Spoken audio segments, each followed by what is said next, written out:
오르게네스를 통해서 장세희가 얘기하는 할례가 그냥 우리가 생각한 그런 것보다는 좀 더 깊은 의미를 이제 가지고 있는데, 비록 그것이 이제 오늘날로 하면 우선 첫째는 가난한 마음, 정결이라고 하는, 수도 신비신학 용어로는 정결이라고도 하죠. 가난한 마음. 그러니까 오로지 하느님만 생각하고 하느님만 믿는 믿음의 문제이기도 하죠. 그죠? 믿음의 의로움의 문제이기도. 그걸 말하고, 그런 맥락에서 저희 침묵, 하느님 안에 고요히 가라앉은 마음. 그래서 거의 감각의 침묵이죠. 듣고 보고 맛보고 냄새 맡고 하는 이러한 모든 감각의 침묵. 그건 바로 이제 모든 감각을 하느님을 찾고 발견하는데 쓰도록 하는 거죠. 그렇게 해서 그걸 통해 나의 생각, 그걸 통해 종합되어 내 안에서 이루어지는 어떤 생각이 하느님에 관한 것이어야만 하는. 그걸 말하는 거죠. 할례라고. 그래서 이제 가난, 침묵, 정결, 의로 이런 의미를 가지고 있다 하겠습니다. 오늘날의 표현을 빌리면. 그걸 이제 하느님께서는 당신과 인간이 맺는 계약의 표징으로 삼으신 거죠. 이제 그런 지금 얘기를 우린 계속 지금 하나하나씩 이제 다루어가면서 좀 이제 심화시켜 가고 있다 하겠습니다. 그래서 뭐 잘 아시다시피 교부들의 어떤 글들이 우리가 모르고 있는 걸 얘기하는 게 아닙니다. 다 알고 있는데, 우리가 알고 있는 건 그냥 지식적인 차원이죠. 오늘날 표현을 하면. 그냥 알아요. 모르는 거 아니에요. 알긴 아는데, 그래서 어쨌다는 거예요. 알 뿐이에요. 근데 이제 교부들의 이 작품들을 통해 하나하나 심화시켜가는 거죠. 소위 내면화해가는 거죠. 오늘날의 표현을 빌리면 심리학 용어이기도 하죠. 정성적 용어로 하면 머물러 있는 거죠. 취해 있는 거죠. 근데 이제 심리학에서 말하는 내면화는 인간의 의지가 굉장히 강하고, 굉장히 강하다고요. 100%죠. 그렇게 하도록 계속 하게 하잖아요. 그죠? 근데 이제 영적인 의미에 머무는 거는 하나님을 믿고 그 안에 나를 던지는 거죠. 그런 점에서 하느님이 그걸 주관하는, 나는 거기에 철저히 따르는, 그걸 우리가 일단 좀 배우는 거죠. 그러면서 우리의 어떤 기존의 것들을 깨고, 즉 이제 어두우면서 빛으로. 그렇구나. 그것이 이제 나의 삶의 어떤 등불처럼, 그리고 그렇게 해서 또 말씀을 만나게 하고, 그래서 이렇게 알려고 오시는 게 아니라고 할 수 있어요. 알아들으려고 하는 거죠. 예, 그런 맥락에서 지난 시간에 이제 귀의 할례, 입술의 할례. 지난 시간 마지막에 얘기했듯이 이제 그 부분의 할례는 우리가 좀 잘 아는 얘기고. 그래서 결국, 하느님께서 이제 창조 때 남자와 여자로 창조하셨죠. 그건 이제 실제로 육으로도 그렇게. 그건 바로, 이걸 통해, 나와 똑같은 인간이 남녀의 그런 사랑의 행위를 통해 나와 똑같은 또 다른 한 인간이 그 자리에 올 수 있도록 하는. 또 이제 우리는 이제 아부아르 대장팡, 자녀 생산이라고 이제 보통 표현하죠. 그런 건 좀 굉장히 좀 반려적인 이런 표현인 것 같고요. 하나님을 닮은 그 행위의 가장 인간적 모습 중에 하나죠. 하나님께서 인간을 통해 당신의 창조 사업을 완성해 가고자 한다는 것을 너무나 잘 보여주고 있는. 그런 의미의 이제 자녀 생산이죠. 그건 무슨 기계적인 게 아니라 사랑을 바탕으로. 그리고 또 하나는 이걸 통해서 남녀가 서로 또 이제 인격의 증진이라고 하는데, 여기서 말하는 인격이란 존재 전체를 말하는 거예요. 그래서 위로를 얻고, 또 통교하고, 소통하고, 최근에 나온 교황님의 공고, 사랑의 기쁨인가? 희열인가? 뭐 그런 공고가 있어요.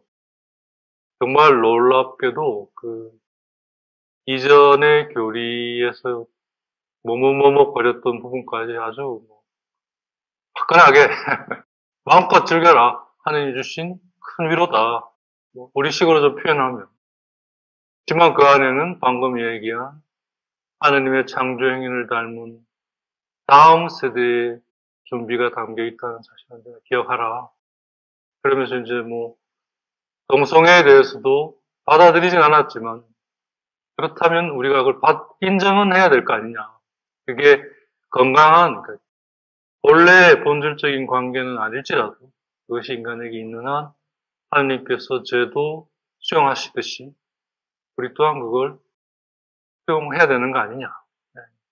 그건 인정한다 이 말이 아니에요. 그죠? 받아들일 거냐는 지금까지 배척했죠. 그죠? 그런 부분들도 좀 언급이 되고. 적어도 중세 때까지는 믿음이 인간을 지탱해 왔다면, 근대에 와서는 이제 과학기술이라는 그런 새로운 장르 앞에 이성이 이제 차지하면서 인간에게 음악과 그림이라는 그런 어떤 선물을 근대와 현대에 주셨다면, 지금은 완전히 그런 거를 넘어서 성을, 그러니까 어떤 뜻은 하나님은 인간에게 이 세상에 있는 한은 위로를 주신다는 거죠. 그 위로가 어떤 형태로든 간에 술일 수도 있고, 알코올일 수도 있고, 병일 수도 있고, 뭐 어떤 것일 수도 있다는 거예요. 예. 근데 이제 그거는 하느님께서 인간이 마지막에 비참하고 불행해지지 않도록 최소한의 위로는 언제나 주신다는 거죠. 그게 신앙이 되어야 되지만 그러지 못한다 하더라도, 하지만 그건 목적이 아니라 수단으로서, 그걸 통해 결국 우리는 좌절과 절망으로 떨어지지 않고 그걸 딛고 이제 결국 하느님께로 나아가기 위한 선물이라는 거죠. 그게 이제 이승과 저승의 차이라는 거예요. 그래서 옛날에 우리 그래도 이승이 낫다, 저승보다는. 그게 그런 어떤 개념과도 다 있는 거라 하겠죠. 근데 이제 오늘날 우리의 참 불행한 점은 그 마지막 위로를 전부처럼 여기고 거기에 그냥 몰입해버리는 우리들을. 네, 그래서 이제 이 부분에 있어서도 할례가 필요하다. 그래서 이제 실제로 이제 할례를 하는 건데, 그것의 상징적인 의미는 가장 우리에게 감춰져 있고 드러내고 싶지 않은 그 부분을 하나님께서 상징적으로 얘기했다고 오르게니스는 보는 거죠. 근데 이제 그 리테럴리스트 문자주의자들은 그거 보기만 하면 되네, 이제 이렇게. 이게 아니라 그런 어떤 상징을 통해 참 깊은 곳까지 마음의 할례죠, 그죠? 네. 그래서 이제 여기에 대한 구체적인 침묵은 하나님 주신 이 기쁨의 행위가 뭘 지향하고 있고 거기에 충실히 따르도록 우리가 애써야 한다. 이게 이제 참으로 교회가 얘기하는 정결이라는 거예요. 정결이라는 말이 그냥 단지 동정을 지킨다 그런 의미가 아니라 하나님이 주신 그 본래의 질서와 목적에 충실하고자 하는 것이야말로 이제 정결이죠. 거기에 실제적인 동정까지 들어가면 더 바람직하다는 그런 의미. 그래서 결국 이제 이것이 하느님의 계약이 육안에서 이루어짐을 보여주고 있는 부분이라고 얘기를 하고 있습니다. 나머지 부분은 우리가 잘 알고 계실 거니까 넘어가고요. 그 다음에 이제 마음의 영적인 할례. 그렇게 해서 결국 뭐냐, 오후에 우리가 좀 보긴 하겠습니다만, 인간 창조에서, 그러니까 인간의 그 질서가, 이제 질서란 말은 어떤 인간의 근본 구성, 구조, 원리, 이런 것이 논리적인 선상 위에 분명히 있지만, 전적으로 논리적이진 않다는 거예요. 논리라고 하는 것은 이제 마치 기계 수학처럼 착착착 어떤 정도는 그게 통용이 되는데 근본적인 특히 펀다멘tum 근본적인 부분에서는 이 논리를 넘어서는 초논리 그래서 이제 초자연이라고 하잖아요. 그죠? 그래서 트랜센덴탈이라고 하지 않습니까? 그죠? 초자연적인 초월적이라고 이제 철학에서는 얘기를 하는데 그러니까 이제 초월적인 거를 바탕으로 그것이 내재화되는 과정에 내재화되는 것 안에 그것에 대한 논리를 세울 수 있다는 얘기예요. 착각하면 안 되는 거예요. 그러니까 초논리의 세계는 믿어야죠. 이성으로 다가갈 수 있는 게 아니기 때문에. 그죠? 그리고 이제 그걸 바탕으로 그 위에 전개되는 이제 논리는 이제 우리가 이성으로. 그래서 이제 그 믿음을 그래서 더 풍요롭게, 더 확고하게 이제 해나가는 거죠. 그런 초논리의 세계에 우리가 인간 창조에서 봤듯이 그건 하느님을 닮아 있다는 거죠. 움직이지 않으나 움직이죠.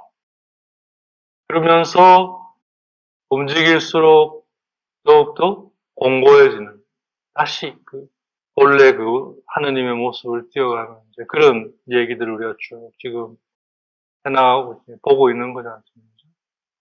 이건 논리적으로는 이해될 수 없죠. 어떻게 움직이지 않는 게 움직이는가 말이 안 되는 거예요.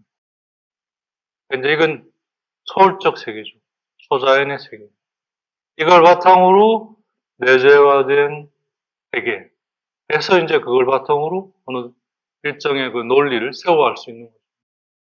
그런 측면에서 인간의 그 마음, 영도, 이제 그 이사야 그리고리오가 얘기하는 게 뭐냐면, 우리에게 있는 이 다양한 감각은 각각 달라요. 그죠? 보는 것과 듣는 것과 내가 이 감각하는 것은 각각의 고유한 기관으로 하는 거예요. 하지만 이걸 모아서 통합시켜서 그 대상, 본 거, 들은 거, 뭐 맛본 거, 냄새 맡은 거, 촉각을 통해 모아진 거를 통합해서 그걸 나에게 가져다 준 그 대상으로 다가가게 하는 것은 영이라고 하는 거죠. 근본적으로 마음. 그러니까 이건 다양한 것을 통합해서 하나로 묶어서 만들어낸 거죠. 그게 이제 뭐고, 그걸 어떻게 해야 되고, 그러한 것들에 대해서 어떤 자세를 가져야 되고 하는 것들을 영혼이라는 기관을 통해 도움을 받는 거죠. 예. 그래서 인간도 동시에 하느님을 닮아서 다양한 것들을 통해 하나 안에 살아간다는 거죠.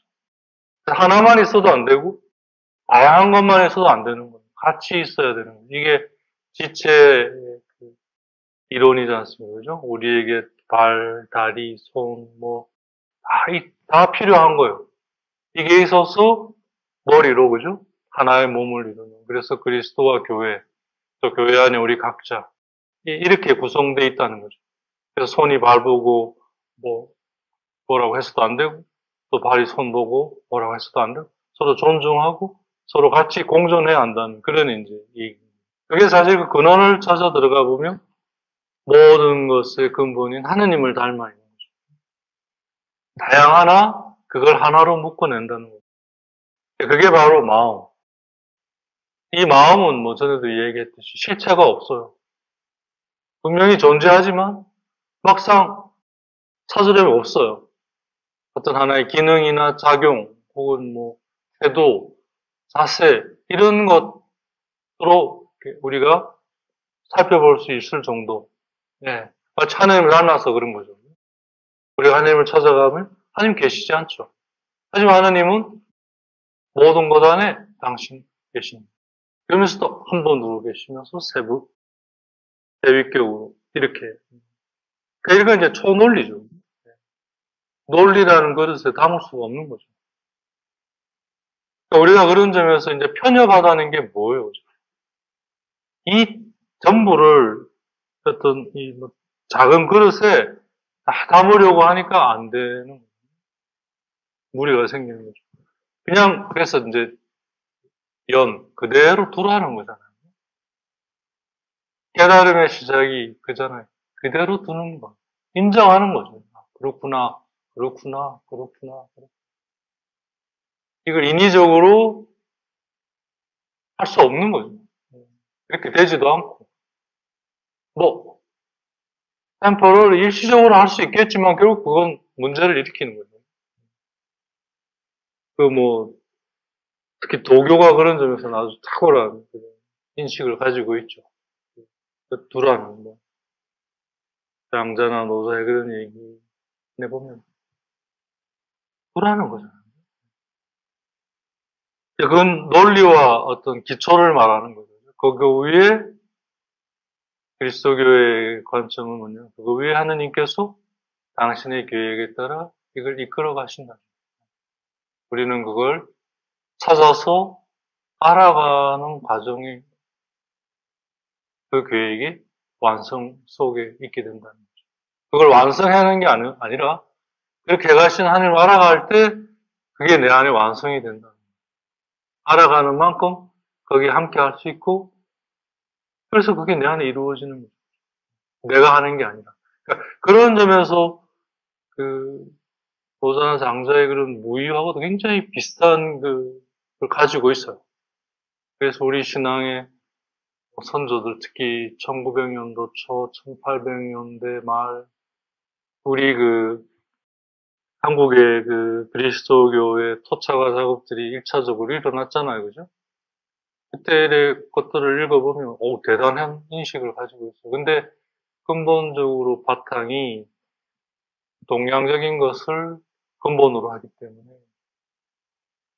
한계에 부딪히는 거죠.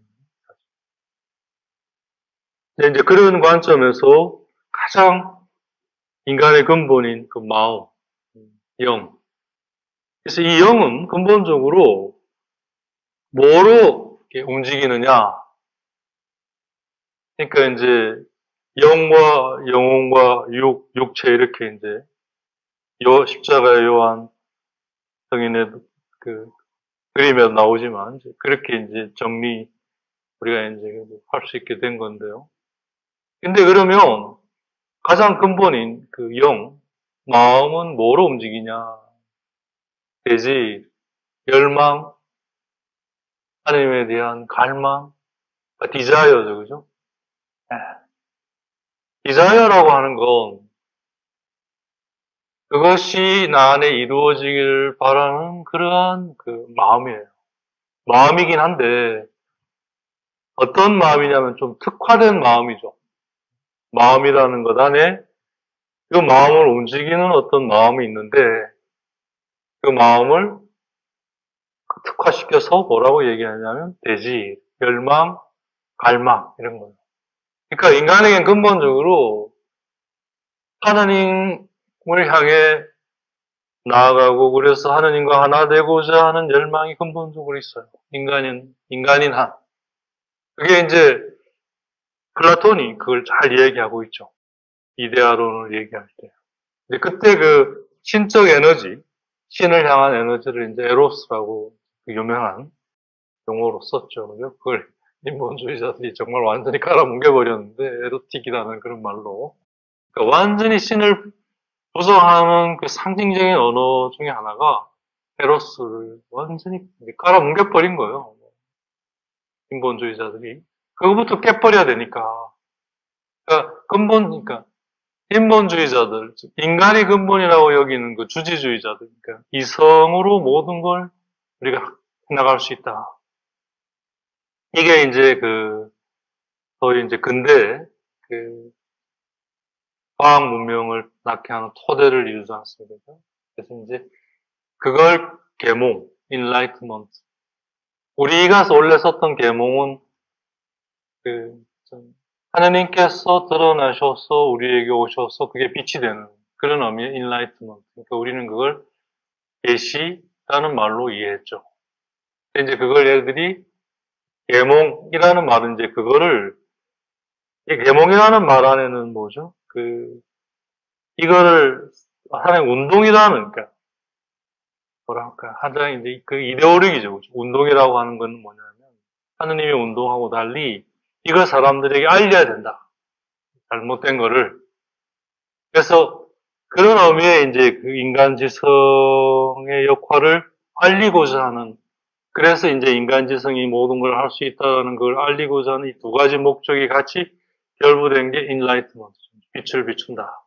원래 뜻은 이제 빛을 비춘다는 말이잖아, 인라이트먼트가. 빛 속에 있게 한다, 이런 말이잖아, 인라이트먼트. 그건 이제 원래 우리 가톨릭 그리스도교의 말이었죠. 그죠? 하나님께서 당신을 드러내셔서 우리가 그 안에 있게 되면 빛 속에 있게 된다. 요한복음에 나오는 얘기잖아요. 그걸 그들이 그대로 가지고 가면서 그걸 이성이라는 걸로 바꿔버린 거거든요. 이성의 빛으로 모든 걸 비추고 더 나아가서 그걸 모든 사람에게 알려야 된다. 그래서 이제 계몽 운동이 일어나잖아요. 근데 그게 이제 이성을 알리고자 하는 거예요. 믿음이라는 자리 대신에.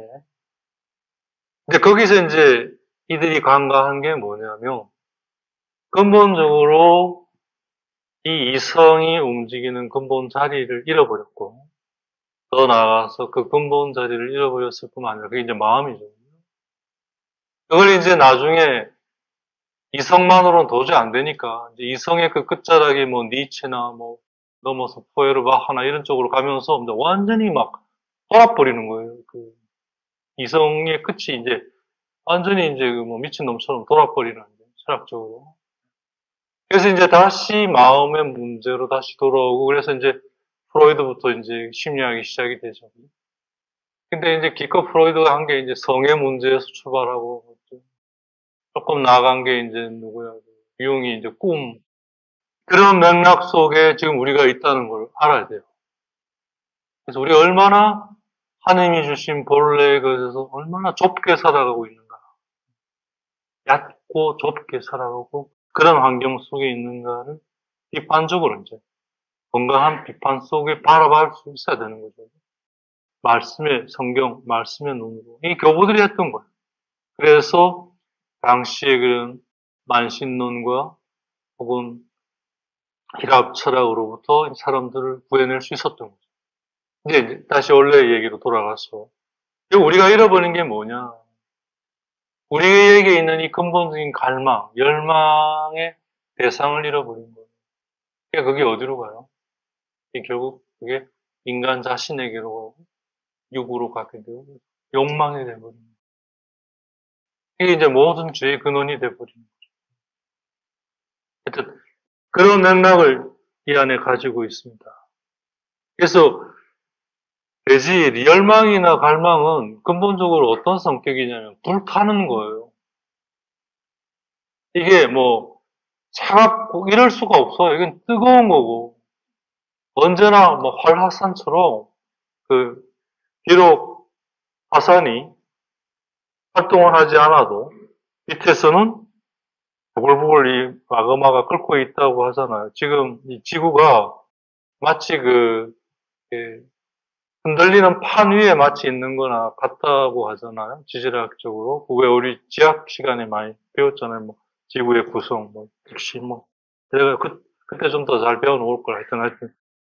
근데 하여튼 이 딱딱한 땅덩어리 밑에는 뜨거운 용암이 있다. 그걸 참 그때는 이해가 안 됐어요.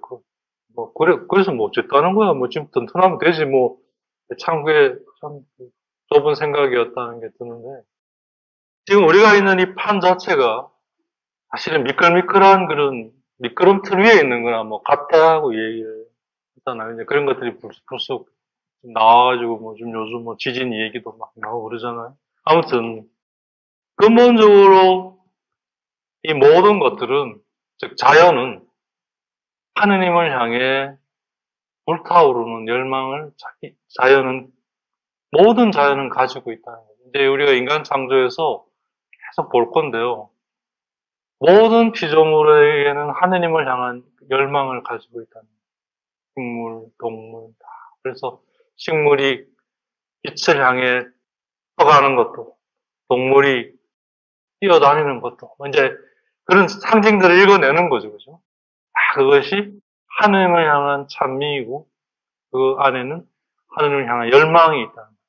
그래서 하느님과 인간을 관계 맺게 하는 근본 동의는 이 열망이 이루어져 있다는 거죠. 열망. 서로를 그리워하게 돼 있다는 거예요. 하느님은 인간과 모든 피조물을 그리워하시고 또 그러한 바탕 위에 있는 모든 피조물은 하느님을 그리워한다는 거예요. 그러니까 이제 이걸 그리워하지 않으면 나는 병들어 있는 거예요. 환자예요.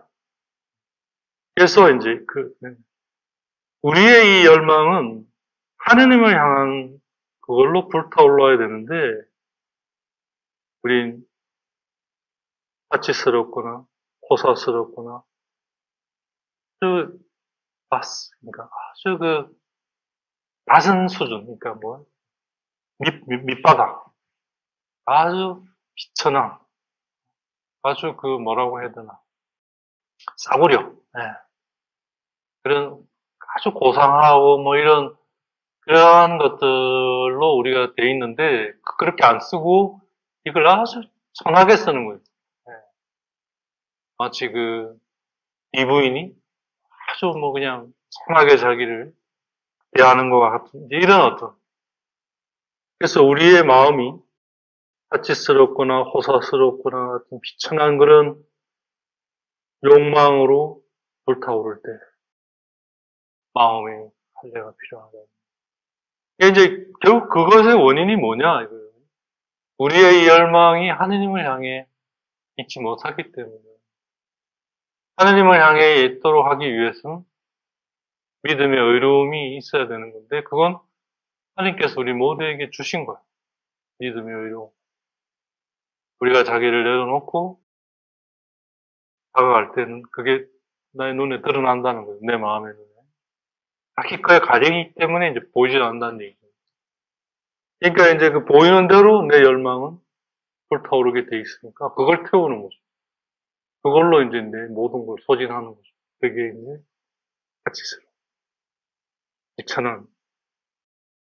이게 이제 마음의 간음을 범하는 거죠. On commet l'adultère dans son cœur. 마태복음 5장 28절에 나오는 마음의 간음. 그러니까 아둘테르 간음이라고 하는 것은 배신을 말하는 거잖아요. 배반을 말하는 거죠. 디시트죠.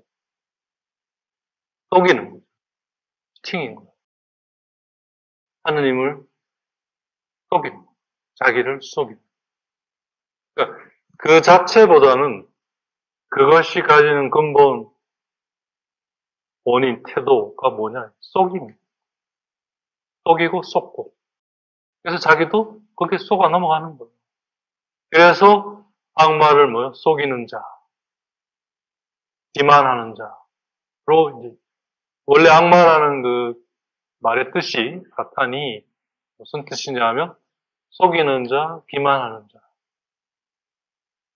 그러니까 간음이라는 어떤 드러난 현상보다는 그것이 왜 이렇게 일어났는가라는 그 이유가 중요한 거죠. 원인이. 그건 속인 배신인 거예요. 배신은 뭐예요? 대상이 있어요. 뭐 때문에 배신하는 거예요? 그냥 배신하지 않아요. 어떤 것이 있어서 이 본래 관계를 깨버리는 거잖아요. 그게 뭐냐? 결국 자기 걸 하느님이 마련하고 준비하신 것이 아니라 내가 세운, 내가 바라는 것. 이게 이제 루카복음에 나오는 그 유명한 작은 아들이 아버지로부터 받아서 자기가 원하는 세상으로. 마음의 가난을 가장 잘 묘사한 대목이 루카복음에 나오는 작은 아들의 세상으로 갔다는 한 줄 속에 다 들어가 있는 것 같아요. 결국 하느님을 향해 불타올라야 될 내 이 마음이 다른 걸로 불타올라 버립니다. 그래서 마음의 할례가 필요합니다. 마음이 할례받지 못했다는 건 그걸 말합니다. 그래서 마음의 할례를 얘기하는 게 에제키엘서 44장이죠. 우리가 그전에 봤던. 이방인은 육의 할례를 안 한 거라면 유다인들은 마음의 할례를 안 했어요. 육의 할례는 했어도 그 얘기입니다. 마음의 할례의 경우 하지 않았으면 이게 이제 간음이 되는 거죠. 왜냐하면 하느님과 인간의 관계의 최종 단계는 어떤 관계냐? 부부 관계예요. 하느님과 인간의 관계가 부모와 자식과의 그 전에 이제 주인과 종의 관계에서 출발해서 아들의 관계, 아들과 딸의 관계, 자녀의 관계죠. 게다가 부부의 관계로 하나인 거예요, 하나. 그건 열망, 대지일. 그래서 믿음은 우리에게 그 열망을 계속 이어가게 해요. 믿음이라고 하는 거죠. 그러니까 그래서 사랑이 식었다 이렇게 표현하잖아요, 그죠? 사랑이 식었다. 김치 먹다 맛이 이상해. 아, 사랑이 식었구나. 이렇게 선전에만 나오는. 자신의 영 안에 에팡세레틱, 그러니까 여기서 표현은 이단적 생각. 근데 뭐 이단적 생각이라는 게 뭘 말하는 겁니까? 결국 하느님에 대해 잘못 알고 있는 거예요. 편협되고 잘못 인지하고 그걸 믿음이라고 여기고 오히려 믿음이 없는 사람보다 어느 정도 믿음이 있으나 하나님에 대해 잘못 알고 믿는 사람이 더 위험한 거예요. 그런 경우도 마찬가지로 그러니까 그렇잖아요. 지금 몰라서 이제 결국 그러는 건데 이 뭐 힐링이라든지 이런 여러 뭐 지금 사회 안에 일어나는 현상들이 결국 이제 이 열망의 어떤 그 연질이죠, 그죠? 하느님을 향해 가야 되는 이 열망이 글로 가진 못하고 하여튼 뭔가 찾아는 가는데 연질된 형태, 마치 바이러스의 변형처럼 이래서 또 저리로 가고 저래서 이리 막 끝없는 방랑 속에서 이제 씨는 빼버리고 아예 처음부터 빼버렸으니까 그죠? 그런 것들이 일종의 대빵세르틱 이단적 생각이라고 할 수 있어요. 그래서 이제 교황청이 중요한 순간순간에 논평들을 하잖아요. 그죠? 바티칸 대변인을 통해 아바타 영화가 막 그럴 때 참 좋은 내용이다 하지만 그의 근본은 뉴에이지의 그런 자리에 담고 있다. 왜 그런지 쭉 영화 평론처럼. 근데 이제 보통 영화 평론가들 그런 말 안 하잖아요, 그죠? 교황청이 그 신앙의 관점에서 이런 것들을 이제 중요한 순간들 얘기들을 하거든요. 그러니까 그런 것들이 이제 뭐 가톨릭 신문이나 뭐 가톨릭 뉴스나 이런 데서 이제 유학에서 또 이렇게 나오거든요. 요즘 좋아요. 그래서 가끔씩 뭐 일주일에 한 번씩은 가톨릭 뉴스나 이런 걸 한 번씩 보셔야 돼요. 그래서 지금 세상의 흐름이 어떻고 거기에 대해 교회는 어떤 것들을 어떻게 보고 있는가 그런 것들이 좀 이렇게 서야 돼요. 그래야 내가 이렇게 성경을 가지고 기도하고 할 때 기본 내용을 찾는데 중요한 역할들을 해줄 수 있어요. 그러지 않으면 자기에게 함몰돼 들어가 버리기 때문에 그런 시간들은 좀 30분이라도 일주일에 한 30분 정도면 충분히 투자가 있는 거죠. 그래서 이제 결국 이런 것들이 하나님에 대한 그릇된 인식 안에서 출발해서 결국 하느님에 반하는 일종의 이제 신성모독의 행위, 말로 변한다는 거죠.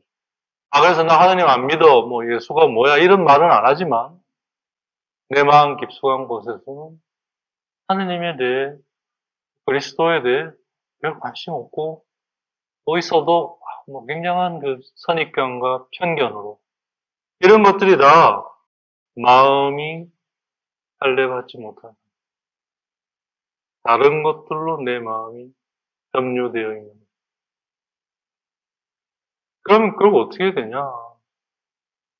하나님의 말씀이 나를 차지하고 나를 움직이도록. 그러니까 이런 거예요. 그 취한다는 말을 정말 그 이제 진짜 그 신앙의 경험인데 하느님에 관해서 우리가 발견하는 관계성의 하이라이트인 것 같아요. 우리가 이제 술을 마시면 술이 나를 움직이잖아요. 그죠? 내가 뭐 저항할 수 없어요. 한 잔, 두 잔 마시다 보면 막 완전히 마시고 가버리면 어쩔 수 없지만 어느 정도 좀 마시면 술이 나를 지배하고 있음을 알아요. 말도 좀 꼬이고 눈도 가물하고 기분도 좀 좋다가도 안 좋다가도 하고 하여튼 내가 나를 컨트롤하고 있는 게 분명히 아니라는 걸 알아요. 술이 나를 컨트롤하는 거죠. 그 알코올이라는 그 성분이 내 몸의 그런 내부의 어떤 그런 작용을 통해서 움직이는 거죠. 이걸 잘만 조절하면 기분 좋죠. 네. 술꾼들은 이제 그걸 잘 조절하는 사람이죠. 바로 그런 것처럼 말씀에 취한다는 게 말씀이 나를 그렇게 내가 불가항력적이에요. 말씀 앞에 나는 불가항력적이에요. 말씀이 나를 움직이는 거야. 그래서 말씀에 취해라. 그게 머물러 있는 거고. 이게 하나님과 하나 되어 있는. 비정 지도를 하고 기도 지도를 하면서 머문다는 것이 참 썼는데 점점점 분명해져 가는 것 같아요. 이게 있는 거구나. 즉, 내 마음은 바로 하느님 안에 그렇게 구체적으로는 하나님의 말씀으로 취해. 이걸로 그 말씀이 나를 차지해서 말씀이 나의 모든 것들을 컨트롤하게 해주는, 컨트롤하게 내버려 두는 거죠. 맡기는 거예요. 내버려 둔다기보다 내어놓아서 맡기는 거예요. 그래서 말씀이 온전히 나를 컨트롤하게 하는 거죠. 내가 생각하고, 생각하기 전에 보고, 듣고, 맛보고, 냄새 맡고 하는 이 모든 것들이 말씀의 내용으로 그래서 보고, 듣고, 냄새 맡고, 촉각. 그러면 그렇게 그걸로 생각이 모아지고, 그렇게 해서 정화가 일어나는 스피릿의 정결이 형성이 되는 거예요. 그래서 완전치 않은 내가 이러한 정결을 통해 완전해져 가는 거예요. 그게 우리의 이제 완성을 한 거죠. 페르펙션. 그래서 내 인식, 내 의식이 온전히 올바로 서 있는. 이게 바로 이제 마음의 할례.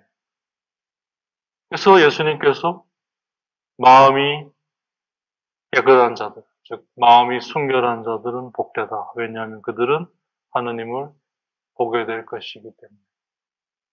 그 산상순 행복선언에 나오지 않습니까? 그죠? 마태복음 5장 8절. 그 마음이 순결하다. 마음이 깨끗하다는 게 뭐냐? 마음이 할례를 받은 거다. 그 마음이 할례를 받았다는 게 뭐냐? 마음의 근본, 마음을 움직이는 근본 열망, 불타는 이 마음을 하느님 안에 두고 하느님을 향해 두는 상태. 하느님의 것으로 불타오르게 합니다. 불타올라 하느님을 찾고 그 찾은 하느님으로 또 불타오르고. 완전하게 하라는 게 아니에요. 그런 방향성 속에 있으라는 얘기거든요. 어차피 그런 의미의 완전함은 우리에게는 없어요. 우리는 완전해져 가는 것이지. 이제 이게 마음의 영적인 할례. 그래서 이제 할례라는 말이 시르콩시시옹, 이제 원래 뜻을 얘기하면 시르콩시시옹이죠. 그죠? 시르 하면 이 환을 말하잖아요. 둥근 거. 혼이라는 건 거기에 함께 있어 하면서 다 잘라내는 거예요. 쉬래. 뭘 말하냐? 내 전체를 잘라내는 거죠. 그죠? 뭘 잘라내느냐? 하느님 앞에 하느님적이 아닌 것들을 잘라내는 거예요. 이게 가난을 가야 그렇게 되는 거예요. 그냥 그게 있어서 자랄 수 있는 게 아니에요.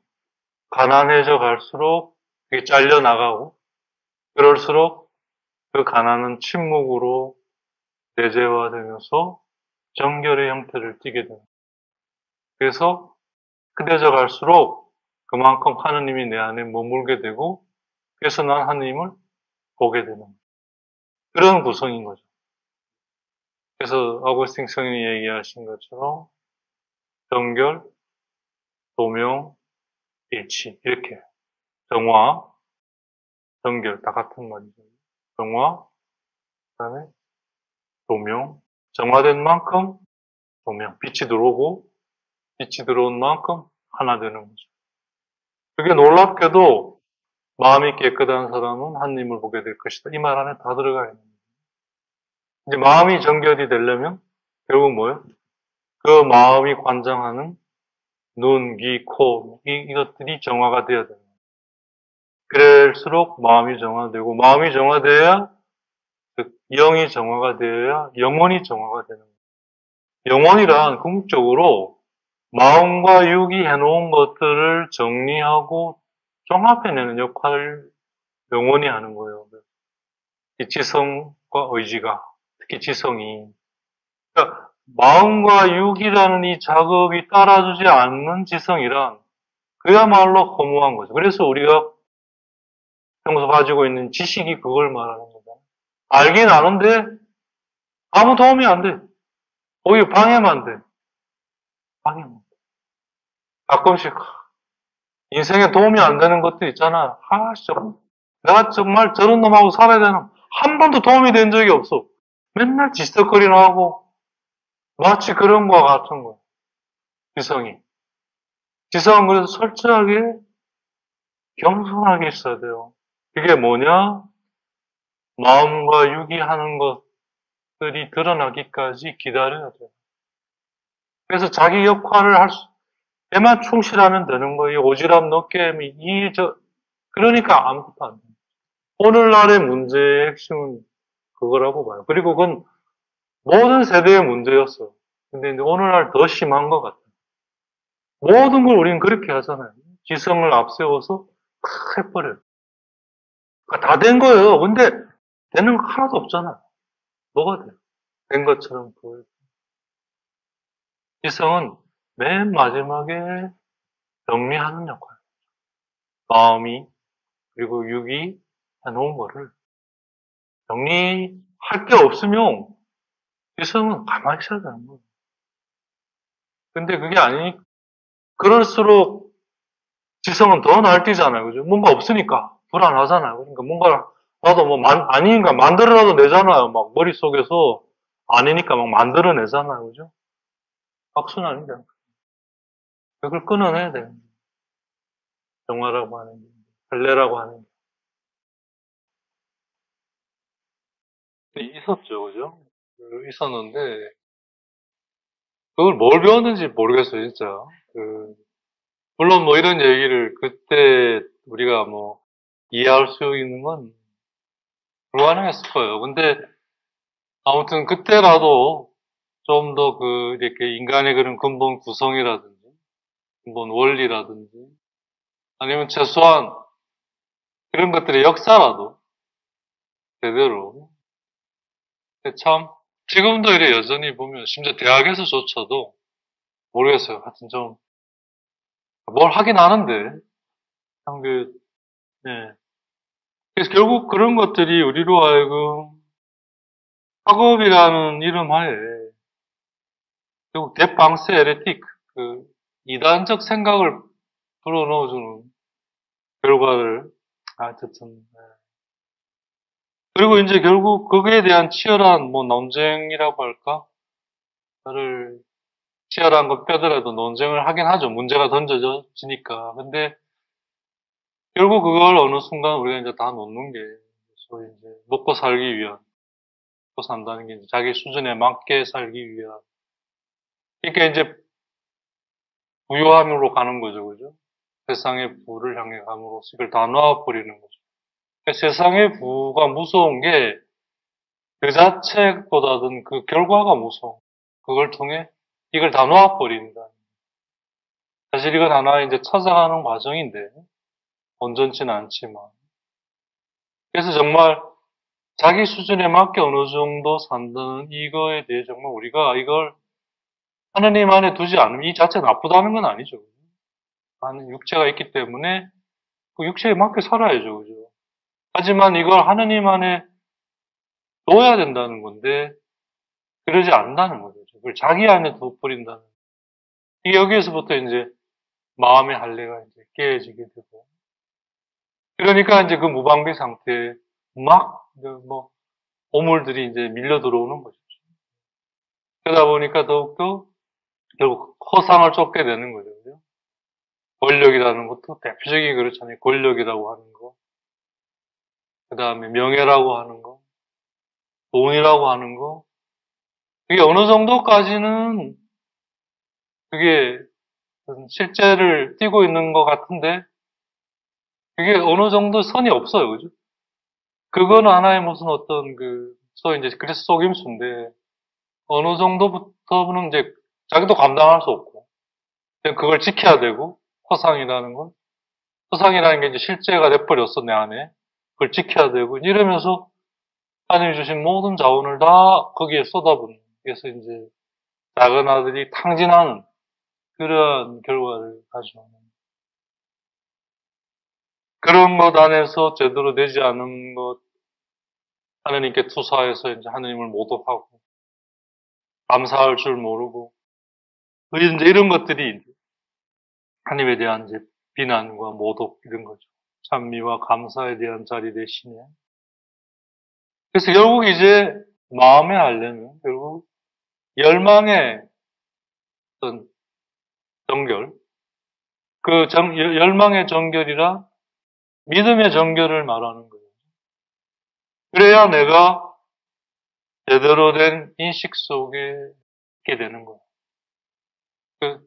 불어에서는 인식이라는 것과 양심이라는 걸 같이 써요. 그냥 영어는 분리해 쓰지만 라틴어 쪽 계통은 인식되면 내 마음은 그대로 간다. 양심 같은 말로 써요. 그래서 처음에 깔려가지고 그 사람들이 오히려 나를 이상하게 그게 그럼 다른 거냐? 이제 이렇게 정말 맞는 것 같아요. 이렇게 연결이 되는 거예요. 그래서 마음이 정결한 사람, 깨끗한 사람, 하느님을 보게 돼요. 그럼 결국 뒤집어 이야기하면 내가 하나님을 못 본다. 못 만난다는 얘기잖아요. 그건 뭐예요? 마음이 정결하지 못하다는 얘기. 마음이 정결하지 못하다는 건 마음의 할례 않다는 얘기. 그리고 뭐 방금 우리가 쭉 봤던 그런 부분들에 대해 살펴야죠. 하지만 살피는 걸로 끝날 수 없고 살펴서 그 부분을 빛 속에 둬야 되잖아요. 그 빛이 바로 이제 말씀인 거죠. 그래서 눈을 얘기했습니다. 빛은 그 빛 자체는 보이지 않아요. 빛 속에 있다는 건 내가 볼 수 있기 때문인 거죠. 빛 속에 있으면 보이지 않아요. 그죠? 그게 내가 빛을 본 거예요. 그러니까 빛을 본다는 거는 빛이 비추어지는 대상을 본다는 얘기와 같은 거죠. 마찬가지 그걸 그대로 하느님께 적용할 수 있어요. 하늘을 본다는 건 하느님이 나에게 보게 해주시는 걸 본다는 걸 말하는 거예요. 근데 우린 보통 저도 그랬고 하늘을 바로 이렇게 그건 아직 없어요. 그건 마지막 때에 가서 그 마지막 때라 지금의 것들이 쌓여서 이루어지는 거예요. 갈 수가 없어요. 뭐 인터스텔라 이런 거 없어요. 이 세계는 물질 세계는 가능할지 몰라도 하나 그 수본이 기억이 추억이 되어 쌓여서 그렇게 되는 거죠. 정말 정직한 거죠. 계속 잃어가고 있는 부분이 오늘날 그 효율성 뭐 이런 그런 개념하에 우리가 잃어가고 있는 거예요. 마음의 그 할례를. 그러면서 우리의 그 근본 열망은 우리에게 계속 우리를 부르고, 이 갭 속에서 내가 이제 찢어지는 거죠. 그렇잖아. 이쪽은 부르고, 이쪽은 안 가고, 뭐, 능지처참에 따른 게 있는 게 아닙니다. 그죠? 결국, 그, 가장 무서운 형벌 중에 하나가 그 찢는 형벌이라고 그랬잖아요. 스스로가, 누구도 하지 않아요. 이제 스스로가 그렇게 자기를 부는. 그러니, 삶이 얼마나 불행하겠어요. 그러니, 하나님께서 인간에게 주신 그 마지막 위로에 이제 착해버리는 거예요. 그러니까, 이 생은 살지만 죽고 나면 이제 어떻게 할 거냐. 거기, 저 생은 그게 없는데. 그래서 지옥이라는 말이 이제 거기서 나오는 거예요. 아니, 뭐, 겁주는 얘기가 아니라, 이 말씀을 종합해 놓고 보면 이제 그런 흐름 속에 있는 거예요. 참 대단한 거예요, 그죠? 그걸 얘기하지 않고 인간이 찾아가도록 행간을 비워놨다는 거예요. 복음은 특히. 이 복음은 예수님만 있어요, 거의. 너무나 큰 행간이, 그걸 내가 메워야 되는 거예요. 구약이나 서강보다 이 행간이 더 넓어요, 복음은. 그래서 기도를 해야 되는 거예요. 기도하는 게 이제 좁혀가는 시간이죠. 만남으로써. 네. 그래서 이제 할례라는 말이 뭔지 이제 좀 감을 잡으셨을 거예요. 이 강의의 특성이 제가 또 처음엔 잘 몰랐는데 그냥 아는 것으로 끝나는 게 아니라 아는 걸 알아듣고 그거에 좀 젖어보는 어느 정도. 물론 젖는 거야 이제 각자가 하느님 안에서 해야 몫이고 그럴 수 있도록 이제 좀 뭔가 좀 근거를 좀 까는 거죠. 할 수 있도록 어느 정도 기반을 까는 거죠. 그게 있는 거랑 없는 거랑 확실히 다르죠. 정말이에요. 비빌 언덕이 있는 거랑 없는 거랑 이제 완전히 감이 다르죠. 그런 것 같아요. 저 나름대로 이제 이 강의에 대한 나름의 그 이해인 거죠. 예. 이제 이거를 모든 둘레 망부로 하면 이제 영어로 멤버인데, 멤버라는 게 이제 뭐 우리가 그냥 탁 떠오르는 거가 각 회원을 말하는 거잖아요. 그죠? 근데 이건 사실은 이제 좀 더 확장된 의미고, 원래 뜻은 각 구성이에요. 그죠? 멤버 하면 뭐, 몸이, 손, 팔, 뭐, 어깨, 가슴, 뭐, 배, 뭐, 엉덩이, 허벅지, 뭐, 이렇게 구성되어 있지 않습니까? 그죠? 그걸 멤버라고 얘기해요. 망부.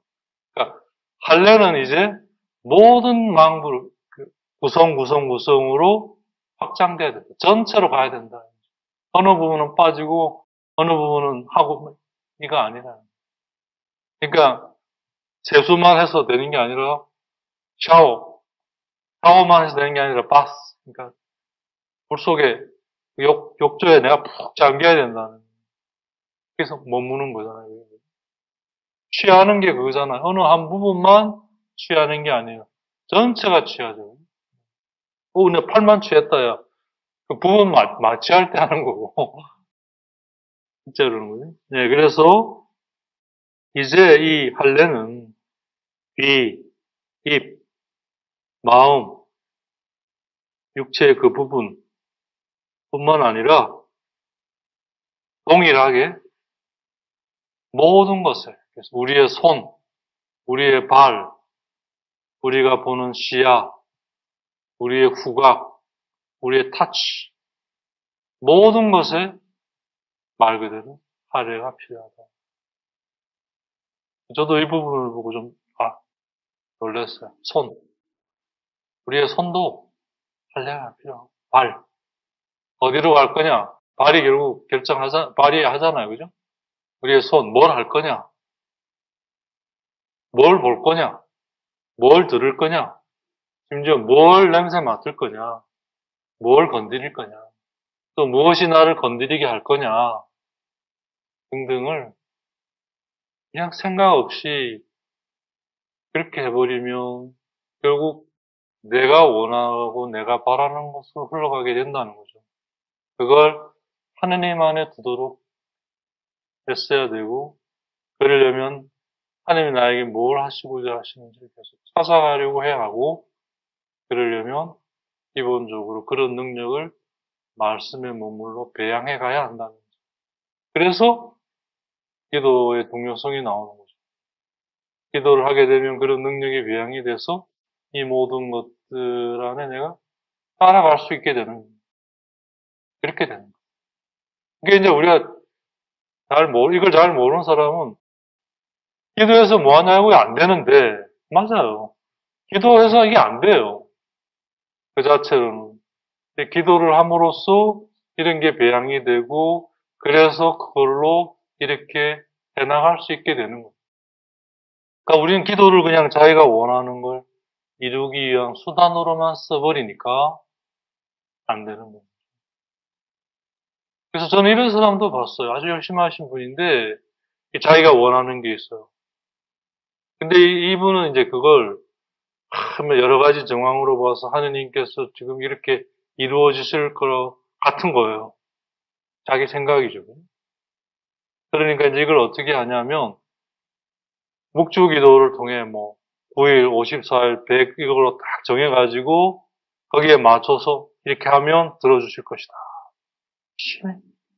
그냥 해보니까 안 된 거 어떻게 됐어요? 말도 안 하더라고요. 안 된 거예요. 그러면 안 해야 될 건데 다음에는 또 그러고 있는 거예요. 몇 번 그런 게 맞은 적이 있었나 봐요. 그래 제가 아는 이제 어떤 형님인데, 형님 그거 안 해도 이루어질 건 이루어져요. 그 시간에 편안하게 인생 좀 즐기고 이러세요. 그건 뭘? 아니야, 열심히 해야 돼.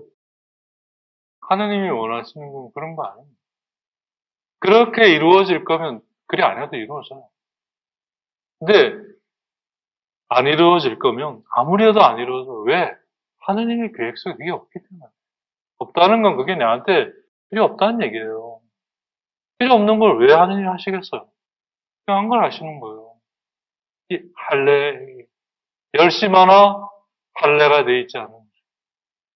전형적으로 유다인의 모습과 닮아 있는 거예요. 예수님 시대의 유다인.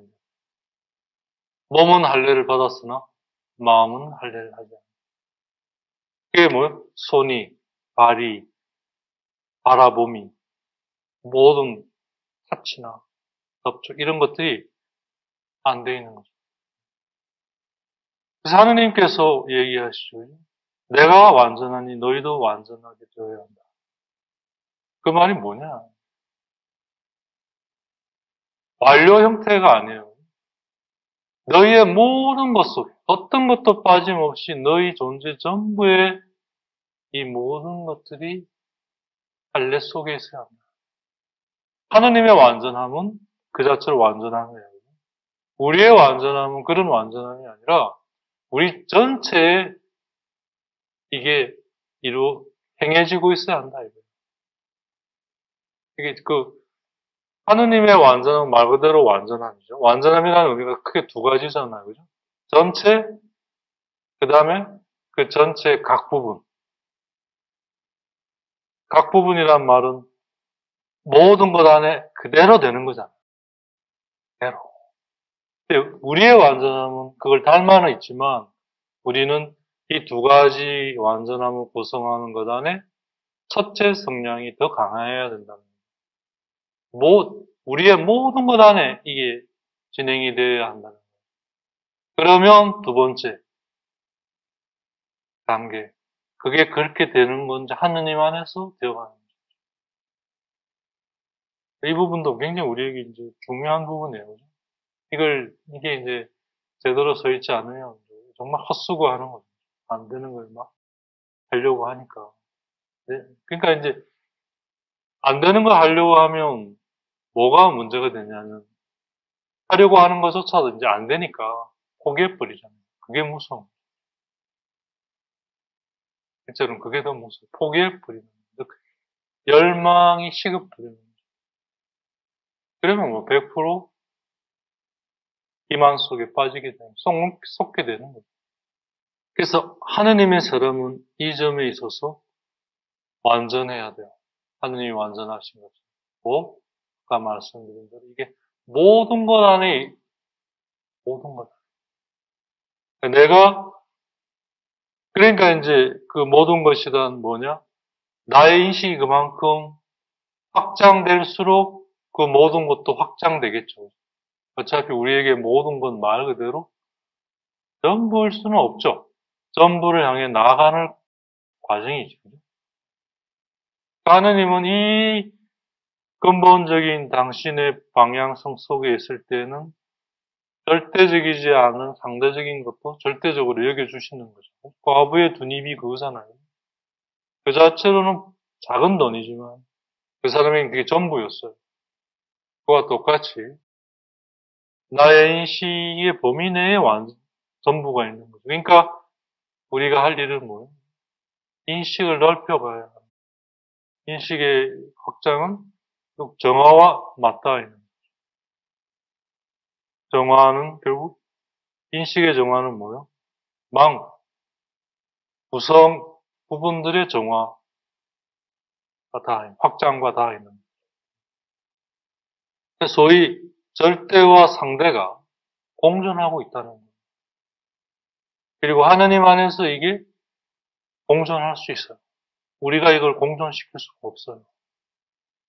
그러니까 마지막 자리는 결국 뭐예요? 포괄적인 거예요. 그러니까 내재적인 것의 최종적인 자리는 포괄적인 거예요. 어떤 것도 내재적인 거는 그 끝은 초월적인 것 같아요. 하지만 내재적인 건 사라지죠. 하지만 초월적인 건 영원한 거잖아요. 그래서 놀랍게도 논리적으로는 맞지 않지만 지나가는 것 안에 영원한 것이 그래서 담겨요. 우리가 할 일은 또 하나님이 우리에게 하시는 일은 이 지나가는 것 안에 영원한 것, 즉 당신을 찾아 그걸 쌓아가기를 원하십니다. 그게 참된 부라는 거잖아요. 어리석은 부자의 비유에서 그 얘기를 하잖아요. 하나님을 위해 대화를 모아라. 이게 뭐예요? 하나님에 대한 수고니를 말하는 거죠. 오딘나 신비가들의 그 표현을 빌립니다. 그게 모든 것에, 어디만이 아니라 모든 것에. 그래서 해능이 이야기하잖아요. 그죠?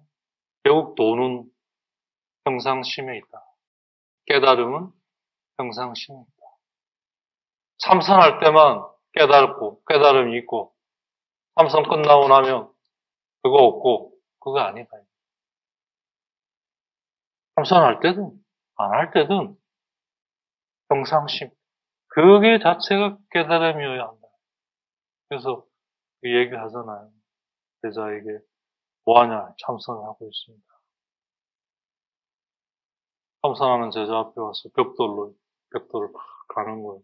전에 얘기했죠. 뭐 하십니까? 거울을 만들려고 그런다. 그걸 어떻게 거울이 되겠습니까? 참선한다고 깨달아지는. 그래서 그 유명한 말. 수레가 움직이지 않으면 수레를 쳐야 될 거냐, 소를 쳐야 될 거냐. 결국 근본을 얘기하는 거죠. 근본 마음. 이걸 하든, 저걸 하든, 근본. 마찬가지 우리도 그죠? 기도와 활동. 같은 거예요. 단지 이 마음을 어느 쪽에 특화시키느냐. 내 마음을, 이 시간에는 여기에 특화시키고, 저 시간에는 여기에 그래서 통하면서 이것도 같은 선상에 결국 있게 되는 그런 점이 바로 이제 완전함이죠. 그게 할례. 할례란 그 자체로 완전함이 될 수가 없어요. 그죠? 하지만 될 수가 없지만 그 자체로 완전한 것이 되는 거죠. 그 자체 행위가 완전하게 우리를 해주는 거예요. 하지만 할례 자체를 완전하게 할 수는 없어요. 그렇지 않습니까? 그럼 완전하게 했다가는 아무것도 못하죠. 할례 하나가 바꾼 거예요. 근데 완전하게 될 수 없지만 그 할례 안에서 우리는 그걸 통해 완전해져 가는 거예요. 그러니까 계속 어떻게 보면 모순처럼 보이는 역설의 연속입니다. 그러면서 이걸 확장해 가는 거잖아요. 확장해 간다는 말은 심화시켜 간다는 말하고 같은 거잖아요. 노아의 방주에서 봤던 것처럼. 네. 하나님께로 올라간다는 건 내 안에 깊이 내려가는 것. 그건 다른 말은 모든 것에 확장해 가는 것. 그러니까 이 차원이 동일한 차원이 돼버리는 거죠. 각각 다른 차원인데 같은 차원입니다. 그래서 손은 이제 도둑질, dom도둑질, 좀 더 큰 절도, 남을 죽이려고 하는 그 살인의 그 무기, 이런 것들을 부터 멀리 해야 한다, 손이. 그러니까 뭘 말하는 거예요? 탐욕, 미움, 이러한 것에서 나를 멀리 두도록 해야 한다. 이런 얘기죠. 그러면 뭐 어떻게 돼요? 가난해지잖아요. 가난해지려면 어떻게 나를 하느님 안에 둬야 됩니다. 왜냐하면 거기에 하느님이 계시기 때문에. 하나님은 나를 거기로 부르시고 계시고. 그러니까 하느님이 나에게 오셔서 나를 그 자리로 데리고 가시는 거죠. 하시는 거죠. 보통 우리가 하느님이 오신다 그러면, 지금 내 이 자리에서 뭐 이렇게 하시려나 보다. 보통 그렇게 단순하게 생각하는데, 그러지 않는 거죠. 하나님 나에게 오셔서 나를 본래 자리로 데리고 가시려고 하는 거죠. 목자가 양을 찾아서, 잃어버린 양을 찾아서 함께 메고 본래 자리로 돌아오잖아요. 그죠? 그와 같은 거예요. 그러니까 내가 기도라는 게 이제 하나님을 만나는 게 하나님이 나에게 오신 하나님을 찾아서 내가 거기에 머무르다 보면 그 머무름 속에서 하나님은 당신이 나를 위해 준비한 그 자리. 본래 나와 하나님이 있어야 될 그 자리로 나를 이끄시는 거죠. 결국 그게 뭘 말하는 거냐면 그 잡더니 거리를 두는 거죠. 하나님이 것이 아닌 것들에 대해서 거리를 두는 거죠. 하나님이 아닌 것들은 어떻게 드러나요? 탐욕이나 뭐 미움이나 이런 것들로 드러나는 거예요. 애착이나 집착이나 이런 것들로 드러나게 돼 있어요. 그래서 내 마음이 어디에 있는지를 잘 살펴라. 거기에 그러려면 뭐 내 보물, 내가 생각하는 보물이 어디에 있느냐 그걸 보라는 거죠. 보물이 있는 곳은 마음이 있기 때문에. 그리고 피를 흘리는데 날려바르지 않도록 발을 정화해라. 손은 움켜쥐려고 하는 거잖아요. 그죠? 손이라는 이 기능이, 그죠? 이 잡는 거잖아요. 움켜쥐는 거예요. 잡는다는 게 움켜쥐는 거예요. 하나님이 아닌 경우, 이게 이제 탐욕이 되고, 그죠? 이게 되지 않으면 이제 미움이 되고, 그 이유가 이제 시기와 질투와 연결이 되고, 이렇게. 발은 뭐예요, 그죠? 민첩함이죠. 그래서 하느님 아닌 것에 민첩하게 그런 말을 할례해라. 하느님이 아닌 것에는 랫방들을 넣사 결국 나의 고귀한 피를 흘리게 돼 있다는 거예요. 근데 그 피는 헛된 피인 거예요. 피라는 게 이제 어떤 수고, 노고를 말하는 건데, 물론 우리가 하느님을 향해 나아가고자 할 때도 피를 흘려야죠. 노고가 필요하죠. 그냥 되지 않죠. 근데 그건 헛수고가 아니죠. 그건 마치 그 나무에 붙어 있는 가지와 같은. 그냥 붙어 있지 않아요. 그죠? 내 온 존재를 거기에 둬야 돼. 가능한 거죠. 그러지 않을 때 우리는 헛된 피를 흘리게 됩니다. 문제는 우리가 말을 하려 하지 않을 때 그런 헛된 피를 흘리는데 너무나 민첩하고 날려받아요. 하느님을 향한 피를 흘리는데 민첩하고 날려버려야 되는데 예수님이 그러셨잖아요. 하느님을 위해 하고 날려가셨죠. 그리고 타락한 자들의 권고에 속으로 들어가지 않는 거예요. 들어가게 하는 게 이제 발이 들어가잖아요. 발로 들어가잖아요. 어디로 들어가냐? 사악한 이들의 공고. 사악한 이들이라는 게 결국 뭘 말해요? 하느님에게서 떨어져 나온 사람, 믿지 않는 사람. 결국 그 근원은 이제 사탄이지 않습니까? 결국 그게 속이는 거죠. 믿지 않아도 돼. 까먹어도 돼. 이 말이 뭐예요? 하느님이 말씀하신 것을 믿고 따르지 않아도 돼. 이 말이에요. 괜찮아. 죽지 않아. 맞아요. 죽지 않아요. 하지만 진짜 죽는 거죠.